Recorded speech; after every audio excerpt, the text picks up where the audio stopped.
오늘 우리 야곱 이야기 마지막 말씀을 묵상하게 될 텐데요, 우리 창세기 35장 1절에서 15절까지 스토리를 다시 한번 생각하시면서 저와 함께 교독해 보시도록 하죠. 하나님이 야곱에게 이르시되 일어나 베델로 올라가서 거기 거주하며 내가 내 형 에서의 낯을 피하여 도망하던 때에 내게 나타났던 하나님께 거기서 제단을 쌓으라 하신지라.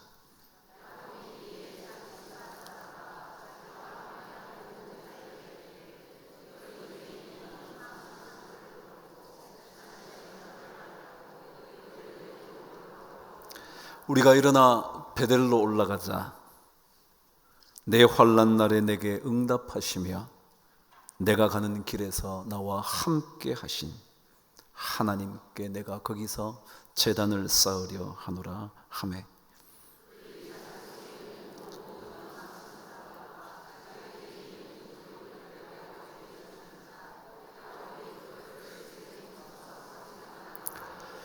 그들이 떠났으나 하나님이 그 사면 고울들로 크게 두려워하게 하셨으므로 야곱의 아들들을 추격하는 자가 없었더라.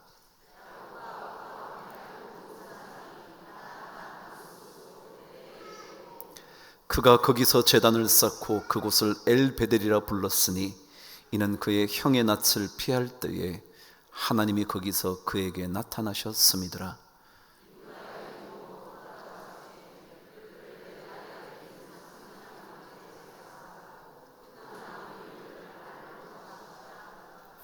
야곱이 밧단 아람에서 돌아오매 하나님이 다시 야곱에게 나타나사 그에게 복을 주시고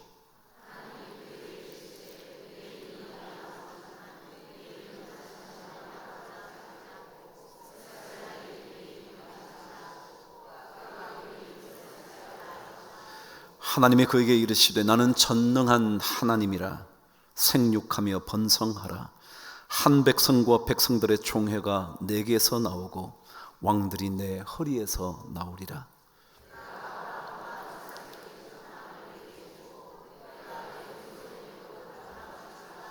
하나님이 그와 말씀하시던 곳에서 그를 떠나 올라가시는지라.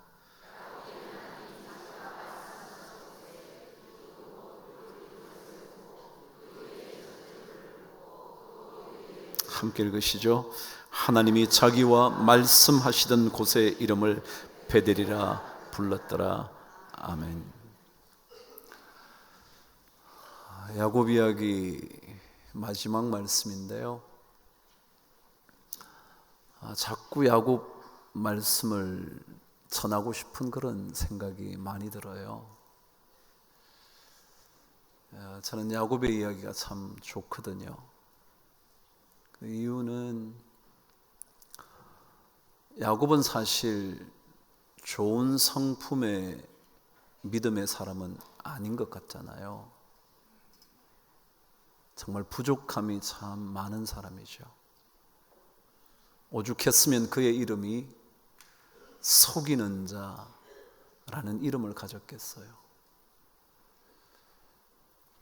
고대의 인명은 다 그 사람의 존재 전체를 표현하는 그것이 바로 이름이었는데, 속이는 자라는 이름을 가진 그의 삶이 어떠했겠어요. 그런데 이상하게도 야곱의 이야기가 자꾸 친근하게 느껴지는 이유가 바로 거기에 있는 것 같아요. 꼭 나 같거든요. 부족함이 많고요, 내세울 것 없는 것이 참 많은 존재거든요. 근데 그런 사람을 하나님께서 이스라엘 백성의 하나님이라고 부를 때 언제나 아브라함의 하나님, 이삭의 하나님, 그리고 야곱의 하나님이라고 부르게 했단 말이죠. 아브라함처럼 이삭을 바칠 만한 믿음이 있었던 사람도 아닌데요, 자기가 환난의 순간에 붙잡을 것 없어서 하나님의 이름을 불렀던 사람일 뿐인데요. 그런데 그를 이스라엘 백성 믿음의 조상 위에 세워놓았다는 게 참 놀랍잖아요. 사도 바울이 언제인가 그랬잖아요. 하나님은 미련한 자를 들어 지혜로운 자를 부끄럽게 하시고, 가난한 자를 들어 부유한 자를 부끄럽게 하시고, 약한 자를 들어 강한 자를 부끄럽게 하신 분이라고. 없는 것들을 들어 있는 것들을 부끄럽게 하시는 하나님이라고. 그래서 고린도 전서 2장 1장 19절에는 이는 아무 육체도 하나님 앞에서 자랑하지 못하게 하려 함이다 그랬잖아요.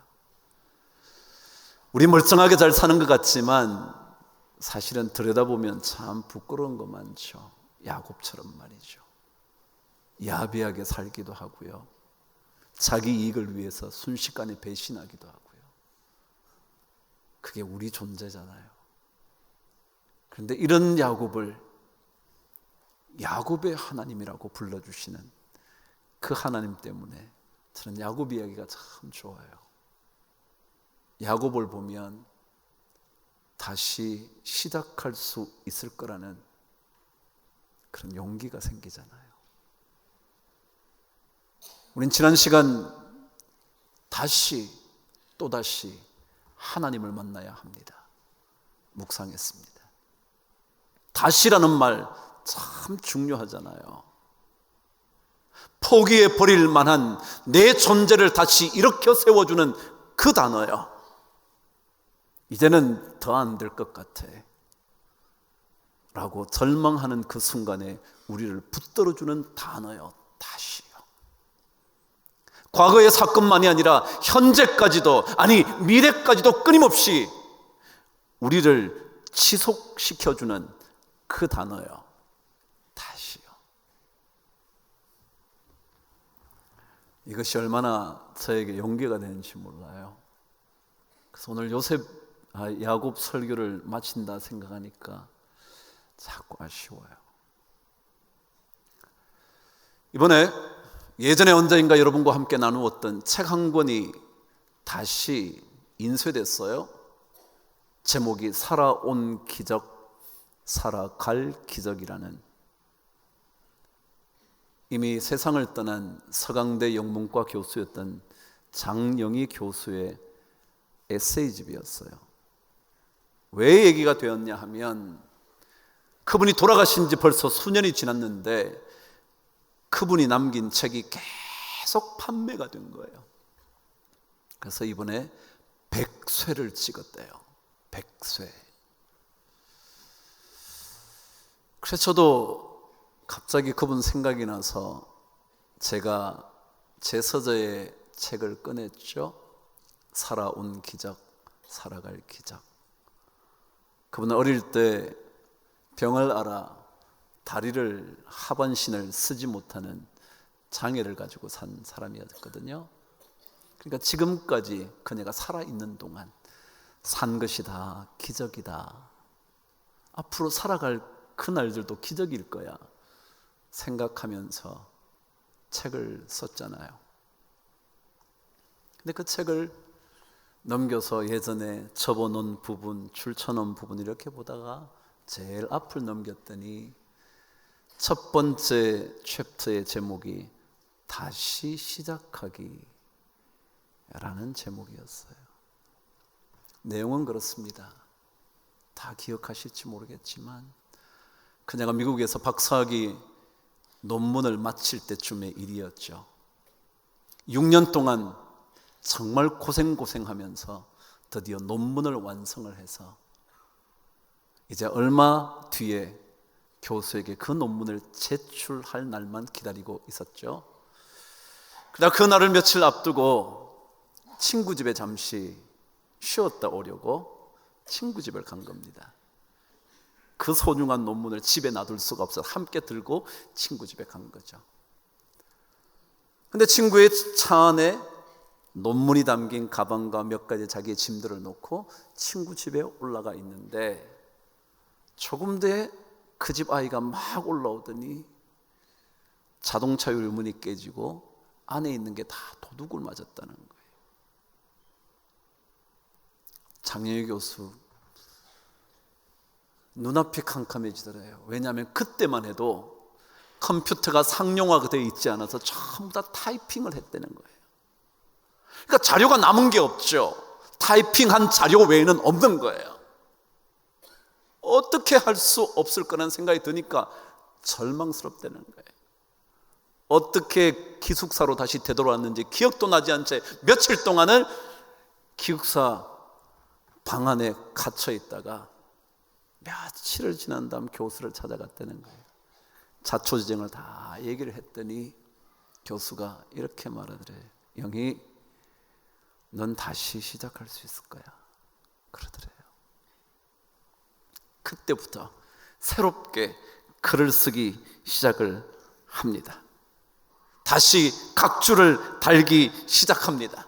다시 논문을 정리해서 1년의 세월을 지난 다음에 논문을 완성하고 제출을 하게 됐습니다. 그러니까 박사 논문 앞에는 감사의 글 같은 거 있잖아요. 헌사라 그러기도 하고요. 그게 이렇게 적었답니다. 내게 생명을 주신 사랑하는 나의 부모님께 이 논문을 바칩니다. 그리고 내 논문 원고를 훔쳐가서 내게 삶의 가장 중요한 교훈, 다시 시작하는 법을 가르쳐준 도둑에게도 감사합니다. 다시 시작할 수 있는 삶, 이것이 얼마나 중요한 교훈인지 모른다 생각하고 나의 삶의 가장 중요한 교훈, 다시 시작하는 법을 가르쳐준 그 도둑에게 감사한다. 그는 이렇게 글을 적었습니다. 그 도둑을 다시 만난다면 이런 말을 해주고 싶다는 거예요. 인생은 짧다지만 다시 시작하는 법을 배우기 위해 1년이라는 세월은 충분히 투자할 가치가 있었습니다. 그렇게 말해주고 싶더래요. 그래요. 도둑 맞았다고 끝이 아니잖아요. 논문이 도둑 맞았다고 그것으로 끝을 낼 수만은 없잖아요. 혹시라도 끝이라고 생각한다면 끝일 수는 있지만 그것으로 끝낼 수도 없는 인생이잖아요. 그때 다시 시작하는 거죠. 신앙의 끝이 어디 있겠어요? 구원받은 하나님의 백성의 삶의 끝이 어디겠냐고요. 하나님 만나는 그날까지 계속 구원받은 자의 삶을 이루기 위하여 달려가는 게 우리 인생 아닌가요? 그게 믿음의 여행 아니겠습니까? 다시 시작하는 겁니다. 믿음에 실패했었어도, 좋은 믿음의 길을 걷지 못했었어도, 우리 자녀들에게 좋은 믿음의 본을 보여주지 못했었어도, 내 주변 사람들에게 예수 믿는다고 떳떳하게 말한 적 없었더라도 다시 시작하는 거잖아요. 그게 하나님께서 원하시는 것 아닐까요? 다시 시작할 때 다시 만나게 되는 그 하나님, 어떤 하나님인지 우리 지난 시간에 한 가지 묵상했죠. 그분은 내 환난 날에 내게 응답하시는 하나님. 아무리 절망스러운 상황에도 하나님이 내 환난 중에 또다시 응답해 주셔서 내게 나타나셔서 나를 이스라엘로 만들어 주시는 그 하나님, 그걸 우리가 만나는 거잖아요. 그 믿음의 여행에서 오늘 또 다른 하나님의 모습 하나를 만날 필요가 있다고 성경은 가르쳐 주는 것 같습니다. 저와 함께 3절 말씀을 읽겠습니다. 시작. 우리가 일어나 베델로 올라가자. 내 환난 날에 내게 응답하시며 내가 가는 길에서 나와 함께 하신 하나님께 내가 거기서 제단을 쌓으러 하노라 하매.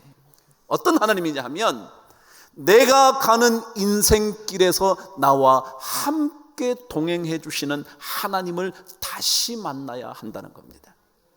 내 인생길, 여러분의 인생길, 거기에 하나님께서 함께 가고 계신다 라는 이 사실, 이것은 우리 믿음의 사람에게 영원히 기억해야 할 중요한 말일 겁니다. 오직 그분밖에 없습니다. 왜냐하면 그분만이 우리의 가는 길을 알고 계시잖아요. 오직 그가 나의 길을 아시잖아요. 나도 내 길을 모르는데, 나도 내 미래에 어떤 일들이 벌어질지 알 수 없는데, 나도 내 미래에 내 앞에 어떤 수렁이 내 앞에 기다리고 있는지 모르는데, 우리가 어찌 우리 인생길을 우리만 가겠습니까? 하나님과 함께 가지 않고서야 어찌 우리 인생길을 걸어갈 수 있겠습니까? 앞을 모르니 늘 두렵죠? 잘 되는 것 같아도 불안하죠?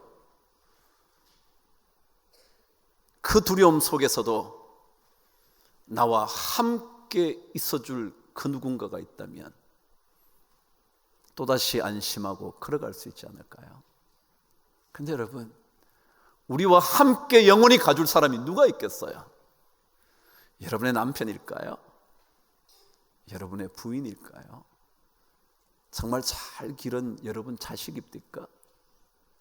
진짜 가족보다 더 소중한 친구가 여러분과 영원히 함께 가줄 것 같으신가요? 아니요.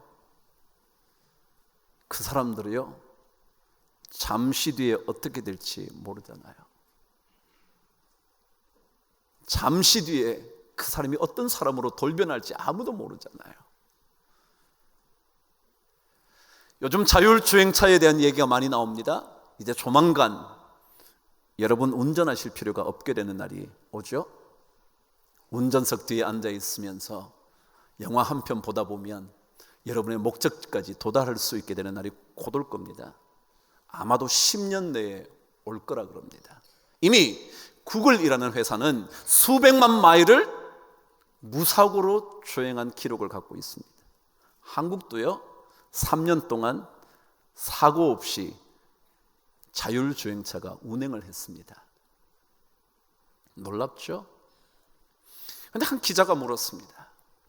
그런데 간간이 자율주행차의 사고 소식을 듣게 됩니다. 어떻게 하면 좋죠? 구글이라는 회사만이 아니라 수많은 회사들이 지금 자율주행을 시험하고 있거든요. 그러니까 간간히 어느 회사에서 시험하다가 사고를 내기도 했죠. 그때 이 우리나라의 최고의 권위자인 모 교수가 이렇게 대답을 했습니다. 1만 번 실험해서 성공하고 안전하다 하더라도 1만 한 번째 어떤 상황을 맞이하게 될지 아무도 모릅니다. 맞는 말 아닌가요? 1만 번을 성공했었어도요, 100만 마일을 성공했었어도요, 101만 1마일 때 어떤 일이 벌어질지 누가 아냐고요? 한번 생각해 보세요.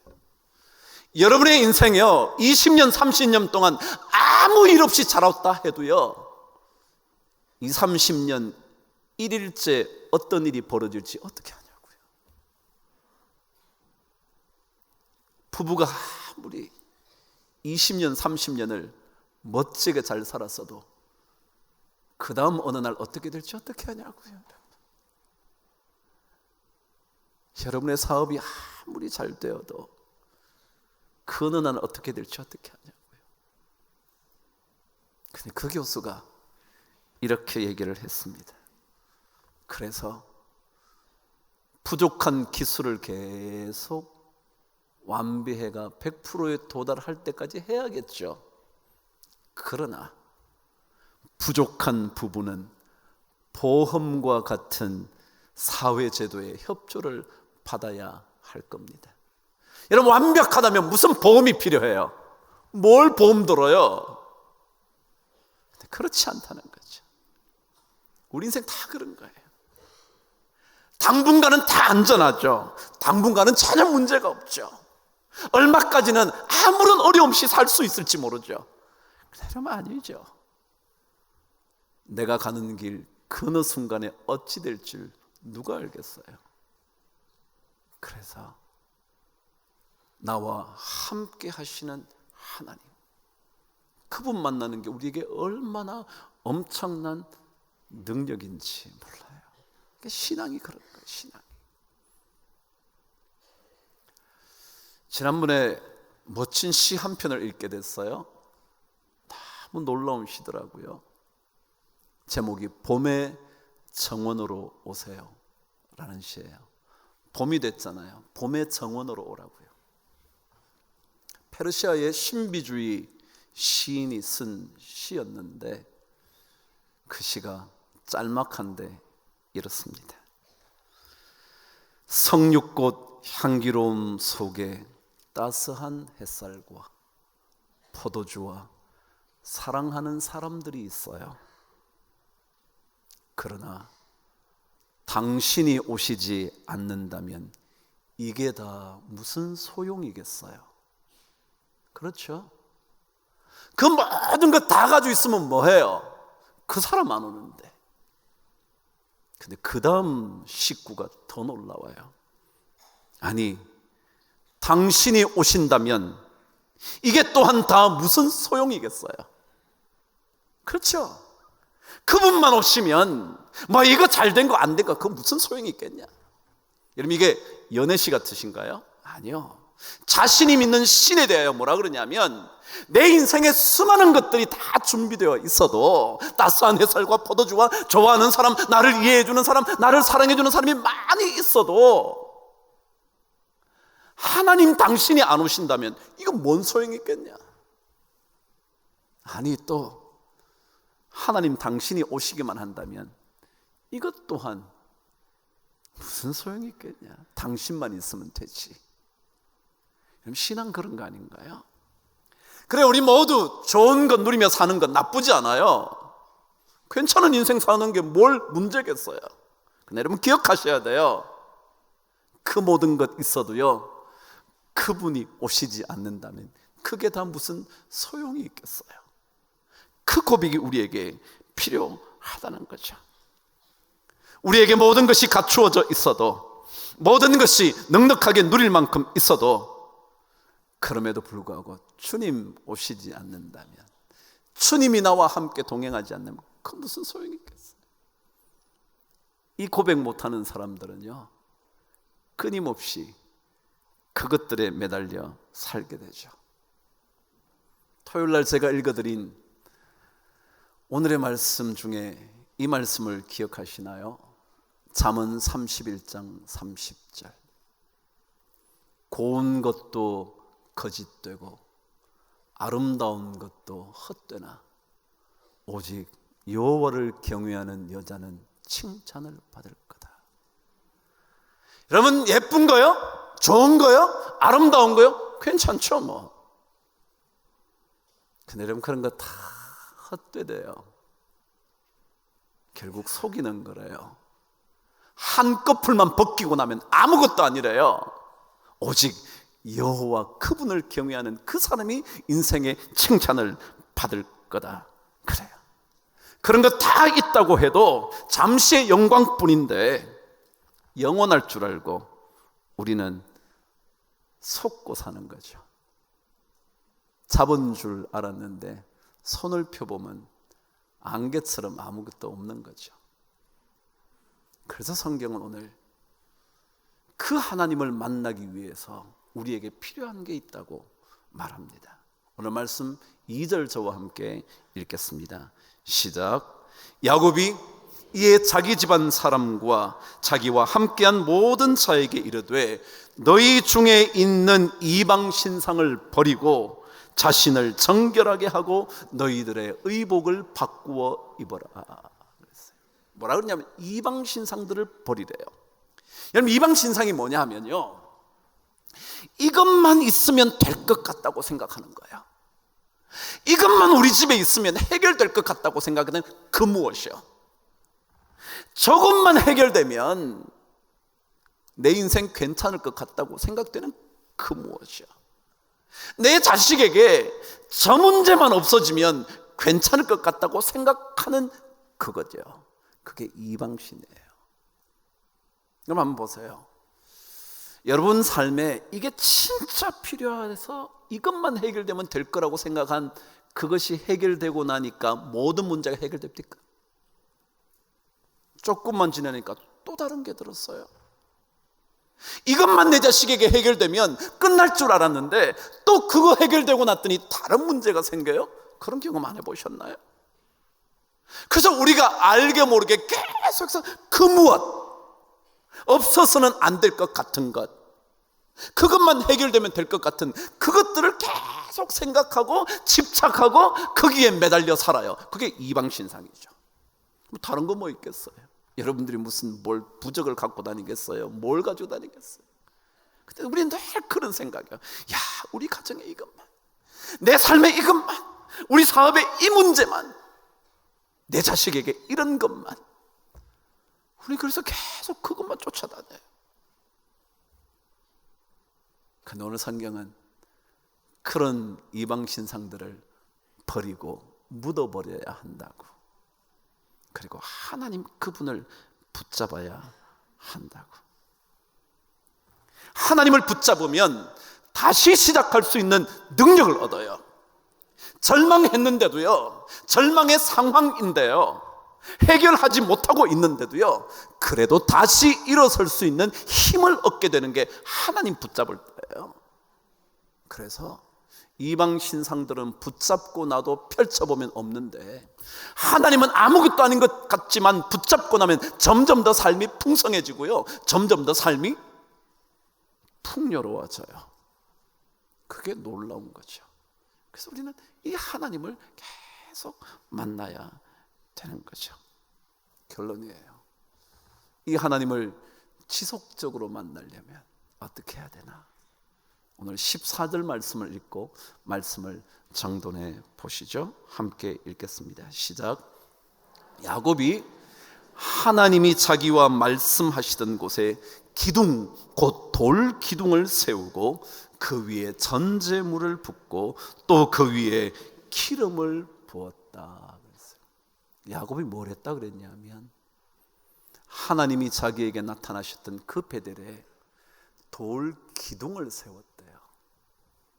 왜 세웠을까요?